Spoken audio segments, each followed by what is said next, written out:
महाराष्ट्र की सत्ता में अपना एक अलग प्रभाव रखने वाली शिवसेना संस्थापक के पुत्र उद्धव ठाकरे सूबे की राजनीति में अपनी सियासी जमीन लगभग गंवा चुके हैं।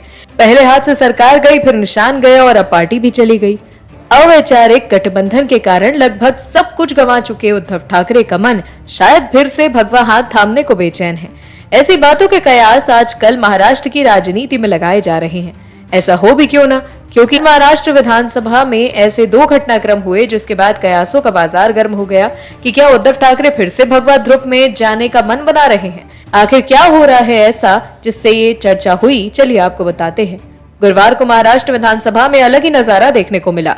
विधानसभा में डिप्टी सीएम देवेंद्र फडणवीस और उद्धव ठाकरे आमने सामने आ गए। दोनों बातें करते हुए हंसते नजर आए और काफी देर तक गपशप करते रहे। इस मुलाकात ने महाराष्ट्र की सियासत में नए कयासों को जन्म दे दिया। कभी दोस्त रहे दोनों नेता पिछले कुछ दिनों से एक दूसरे की आलोचना के कारण चर्चा में रहे हैं, लेकिन गुरुवार की मुलाकात में ऐसा कुछ नहीं दिखा जिससे लगे कि उनके संबंध खराब है। बातचीत के बाद दोनों ही नेता विधानसभा की ओर बढ़ गए।